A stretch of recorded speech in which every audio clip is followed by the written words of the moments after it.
அஸ்ஸலாமு அலைக்கும் வரஹ்மத்துல்லாஹி வபரகாத்துஹு.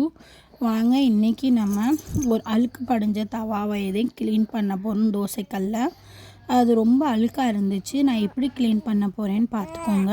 நிறையா பேத்துக்கு உதவியாக இருக்கும். நீங்களும் இந்த மாதிரி அழுக்காக இருக்கிறத புதுசு மாதிரி பளபளப்பாக ஆக்கலாம். எப்படி பண்ணலாம் வாங்க பார்த்துடலாம். அதுக்கு பாருங்கள் எவ்வளோ அழுக்காக இருக்குது எங்கள் தோசைக்கல். இது என்னால் இப்படி ஆச்சுன்னா, தம் போடுறதுக்காண்டி பிரியாணி சட்டிக்கு கீழே வச்சதுனால இவ்வளோ கருப்பு அடைஞ்சு போய் ஒரு மாதிரி அசிங்கமாகிருச்சு. அடுத்து தோசைக்கல் வேணும்னால நான் என்ன பண்ணேன், இதை க்ளீன் பண்ணிட்டேன். க்ளீன் பண்ணதுக்கு நம்ம என்ன பண்ணணும், ஃபஸ்ட்டு இதை கேஸில் வச்சுட்டு நல்லா கொதிக்க விடணும். கேஸ் ஃபுல் ஃப்ளேமில் வச்சு விட்டுறணும். நம்ம இதை விட்டுட்டு என்ன செய்யணும், அந்த கேஸ் நல்லா சூடாயிரும். தவா சூடான உடனே தன்னை போல் அந்த லேயர்ஸ் ஃபார்ம் ஆகுதுங்களா, கருப்பு கருப்பாக, அது ஃபுல்லாக தன்னை போல் உறிஞ்சி வந்துடும்.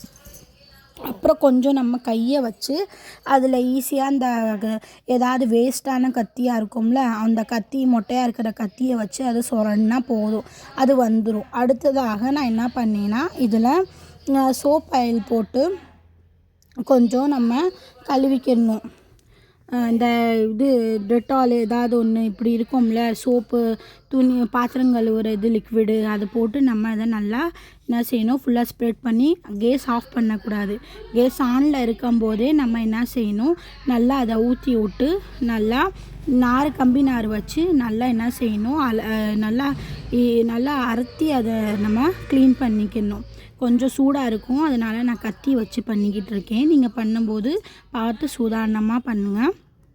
அடுத்ததாக நம்ம ஃப்ளேமை குறைச்சிக்கிடணும். ஃப்ளேமை குறைச்சி விட்டுட்டு அதில் நான் கொஞ்சம் சோடாப்பூ போட்டு நல்லா ஸ்ப்ரெட் பண்ணிட்டேன் 4 பக்கமும். அதுக்கடுத்து இன்னும் கொஞ்சம் நம்ம என்ன செய்யணும், லிக்விடை சேர்த்துட்டு நல்லா அதை க்ளீன் பண்ணிக்கணும். ஓரளவுக்கு கொஞ்சம் பரவாயில்லாமல் க்ளீன் ஆயிரும். அடுத்ததாக நம்ம விம்பார் இருக்குல்ல, பாத்திரம் கழுவுற சோப்பு, அதை கொஞ்சம் நல்லா எடுத்துட்டு நம்ம அந்த நாரை வச்சு கொஞ்சம் நல்லா கையை அழுத்தி தேய்ச்சோம்னா கொஞ்சம் கஷ்டமாக இருக்கும். ஆனால் தவா புதுசு போல் புதுசாக ஆயிரும். கொஞ்சம் நல்லா தவாவை அழுத்தி தேய்ச்சிங்கன்னா நல்லா க்ளீன் ஆயிரும். ஒரு 2-3 தடவை தேய்ச்சி பாருங்கள்.